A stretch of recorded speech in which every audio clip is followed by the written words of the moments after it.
자, 오늘 말씀은 우리가 성탄절을 앞두고 있습니다. 성탄절.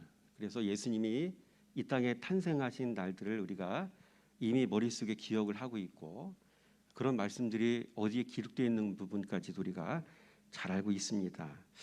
제가 마태복음 1장을 말씀드릴 때 예수님이 이 땅에 오신 거는 뭐라고 했죠? 제가 말씀 오신 거구나.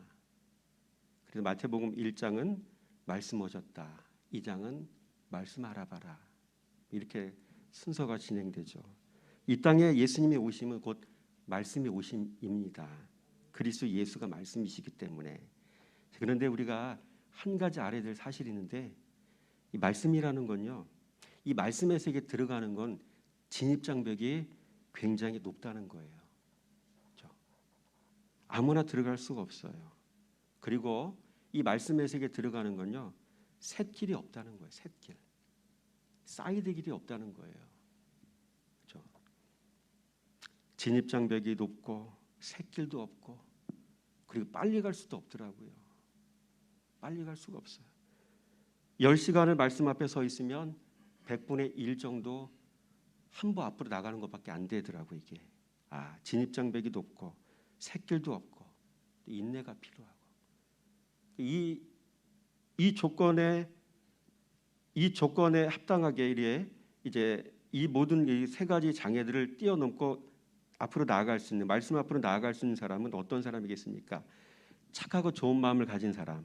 그래서 하루하루 끊임없이 그리스도 예수의 말씀 앞에 겸손한 마음으로 무릎 꿇고 서 있는 사람만이 조금씩 나아갈 수 있다는 사실 기억하면서, 신앙생활의 핵심이 뭐라고요? 말씀 앞에 겸손. 여러분, 첫째, 말씀의 세계로 진입하려면 먼저 그분의 은혜가 있어야 되죠. 그분의 은혜 없이는 들어갈 수가 없어요. 그분이 열어주시지 않으면 열리지가 않아요. 열 자가 없습니다. 그분이 풀어주시지 않으면 풀 자가 없습니다. 착하고 좋은 마음 아니면 결단코 이런 은혜를 얻을 수가 없는 겁니다. 그래서 신앙생활 잘하는 사람들의 공통점은 뭐냐면 겸손이라는 거죠. 첫째도 겸손이고, 둘째도 겸손이고, 셋째도 겸손이고. 그렇죠? 수르보니게 여인의 모습을 보세요. 자신의 인격을 개에 비유했잖아요. 올소이다. 주님께서 인격을 묻어가는 그런 말 하시는데도 겸손했죠. 이런 사람들이 들어가. 혈루증 앓았던 여인들, 회당장 야이로의 모습, 백부장의 믿음, 공통점이 뭡니까? 겸손. 그래서 신앙생활 잘하는 사람들의 공통점은 겸손이라는 거예요. 이금벼가 고개 숙이듯 모든 이들 앞에서 고개를 숙이고 사는 성도를 보시거든, 저 사람이 겸손한 사람이구나 알아채는 우리가 되길 원하고요. 우리가 그런 사람 되길 원합니다. 마태복음 첫 번째는 그분의 은혜가 임해야 되고요. 둘째는 말씀의 세계로 진입하려면 말씀 앞에 겸손해야 되죠. 말씀드린 것처럼 마태복음 15장 27절에 여자가 이르되 주여 올소이다마는 개들도 제 주인의 상에 떨어지는 부스러기를 먹나이다. 아까 말씀드렸던, 여러분, 겸손 없이 말씀 만나면 모두 다 바리새인 되더라고요. 은혜와 겸손 없이 말씀 속으로 진입한 사람을 성경은 일이라고 얘기하고 강도라고 이야기합니다. 첫째, 그분의 은혜. 둘째, 말씀 앞에 겸손. 셋째, 말씀의 세계로 진입하려면 말씀에 대한 열정이 있어야 됩니다. 열정. 그분의 은혜를 구하고 말씀 앞에 겸손했다는 것은 그가 곧 말씀에 대한 열정이 있는 사람이라는 말입니다. 그래서 은혜, 겸손, 열정이 말씀의 장벽을 뚫고 들어가는 열쇠가 되는 것이죠. 첫째, 은혜, 겸손, 열정. 이 세 가지 은혜를 얻는 우리가 되길 원합니다. 여러분, 이 세 가지를 다 가진 사람들이 있습니다. 동방박사 세 사람. 여러분, 이들에게는 열정이 있었습니다. 그래서 1288km나 떨어진 곳에서 걸어서 말씀 앞으로 나올 수 있었습니다. 그들은 낮에는 움직일 수가 없었어요. 왜? 별이 안 뜨거든. 밤에 움직이는데 지금처럼 뭐 4차선 도로 포장되어 있는 도로도 아니잖아요. 산길, 나무가 우거진 숲을, 가시덤불, 높은 산을 올라가야 되니까 얼마나 힘들겠어. 밤에 움직였어야 됐다는 얘기죠. 1288km. 이들에게 열정이 있었습니다. 여러분, 우리의 삶 속에도 가시밭 같은 길이 있지 않습니까? 높은 산이 있지 않습니까? 여러분, 우리에게 가장 큰 높은 산이 뭘까요? 일반적으로 모든 이들의 가장 높은 산은 사람이더라고요. 사람. 옆에 있는 사람, 남편이 될 수 있고 아내가 될 수 있고 자식이 될 수 있고 교회 안에 아무개 될 수 있고 직장 상사가 될 수 있고 산이 있잖아요. 이제 그리스도를 사랑하지 않으면, 말씀을 사랑하지 않으면 이 높은 산을 넘어갈 수가 없다는 것이죠. 열정. 둘째, 이들에게는 은혜가 있었어요.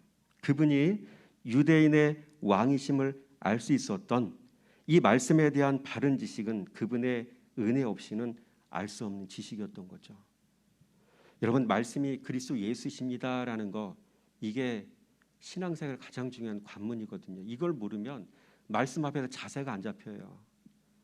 자세 잡았다 할지라도 넘어지는 사람이 많은데 자세 자체도 안 잡히면 어떻게 되는 겁니까? 그러면 이들은요, 은혜 입은 자였어요. 이렇게.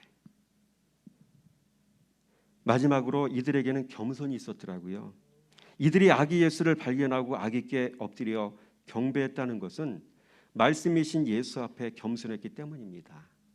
동방박사 세 사람, 열정 있었죠, 은혜 있었죠, 겸손 있었죠. 이 세 가지 은혜가 우리에게 있어지기를 원합니다. 근데 더 중요한 게 있어요.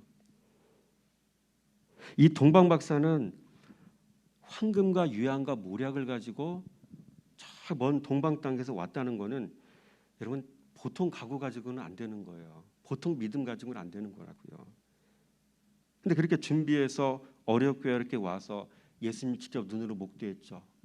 그분에게 경배했죠. 황금과 유향과 모략을 그분에게 드렸죠. 우리는 너무나 박수갈채를 보냅니다. 동방박사에 대해서. 와, 이런 신앙을 가져야 돼. 근데 이들의 한계가 뭔지 아세요? 이들은 돌아갔다는 겁니다. 돌아갔다. 이 동방박사와 예수님을 똑같이 만났던 사람들이 누굴까요? 목자들이잖아요. 목자들. 목자들도 예수님이 출생하신 사실을 알고 와서 경배를 했잖아요. 근데 그들도 돌아갔고요. 이 동방박사도 돌아갔다는 겁니다. 우리가 잘 모르고 지났던 사실이 이겁니다. 이런 발견했으면 소유해야 되잖아요. 그분의 진리심을 알았으면 어떻게 해야 돼요? 그분 안에 머물러야 되잖아요. 그분을 붙잡아야 되잖아요. 그분과 동행해야 되잖아요.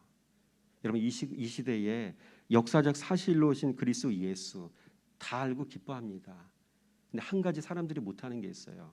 그분을 붙잡는 거, 그분과 동행하는 거, 그분 안에 눌러 앉는 거. 따라서 합니다. 내 안에 거하라. 나도 너희 안에 거하리라. 성도가 예수 안에 거하는 유일한 방법이 뭘까요? 쉽게 말씀드리면 말씀생을 하는 겁니다. 묵상생을 하는 겁니다. 그래서 그분의 말씀 앞에서 묵상하며 그분의 진리를 깨닫고 한 바가지 눈물도 좀 흘리고, 그렇죠? 이렇게 말씀과 씨름하는 과정 속에 이런 일들이 일어나야 우리의 내면의 이 모든 죄악들이 떠나가고 우리의 신앙의 자세, 삶의 자세가 바뀌어지고 인생의 가치가 바뀌어지는 겁니다. 이런 것 없이, 말씀 생활 없이 백날 신앙생활에도 우리는 신앙의 변화를 기대할 수가 없다는 것이죠. 오늘 동방박사에게는 세 가지 은혜가 있었죠. 하나님의 은혜가 임했고, 그들은 말씀 앞에 겸손했고, 그들은 말씀에 대한 열정이 있었고, 그렇죠? 이런 것들이 그들이 주님 만난 가장 중요한 열쇠가 되었던 것인데, 그들보다 우리가 나아야 되잖아요. 청출어람, 그들보다 나아야 되잖아요. 어떻게 해야 됩니까? 돌아가지 말고, 따라서입니다. 돌아가지 말고 말씀 안에 뿌리 내리자, 머물자, 신뢰하자, 붙잡자, 그분과 동행하자. 그게 곧 말씀 생활이더라는 이야기입니다. 그래서 오늘 성탄절을 앞두고 여러분의 삶 속에 그리스도 예수가 인격적으로 임하기 원합니다. 마음의 중심에 인생의 주인으로 모시기 원합니다. 그래서 인생을 살아가면 얼마나 많이 두렵습니까? 죽음 앞에 우리는 놓여져 살고 있는 거 아닙니까? 나 코로나 걸리면 죽을 수 있는데 얼마나 두렵습니까? 나 내일 뭐 먹고 살지? 내 앞일은 어떻게 되는 거지? 그러면 이게 사는 겁니까? 그분 안에 머물러 살면서 마음속에 있는 불안과 초조와 염려에 떠나가고 그리스도 예수이신 평강이 내 안에 임해서 평강의 왕이신 그리스도 예수가 내 마음과 생각을 지배하고 내 삶을 이끌어가는 역사가 우리의 삶 속에 있어지기를 주님의 이름으로 부탁을 드립니다. 기도하겠습니다. 참 좋으신 하나님 감사합니다. 동방박사 세 사람 아버지 참으로 귀한 사람이었습니다.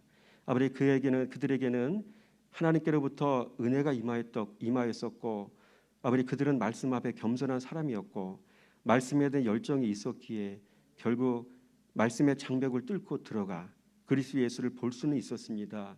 그러나 그들에게 한 가지 아쉬움이 있었습니다. 알았으면 발견했으면 그분을 붙잡아야 되고 그분과 동행해야 되고 그분 안에 머무는 삶을 온전히 살아냈어야 할 텐데 아버지 아쉬움이 남는 아버지 그들의 모습을 보면서 우리의 신앙은 아버지 그와 같이 되어지지 않기 원합니다. 주님을 알았으면 발견했으면 붙잡고 소유하고 그분 안에 머물고 그분과 동행하는 삶을 온전히 살아낼 수 있도록 역사해 주시기 원합니다. 그 가운데 21년 한 해를 마무리하며 또 22년 한 해를 열어가는 우리의 인격과 신앙의 세계 속에 영혼의 세계 그리스도 예수의 진리가 평강의 왕으로 임하신 역사가 일어나기 원합니다. 감사드리며 예수님의 이름으로 축복하며 기도드렸습니다.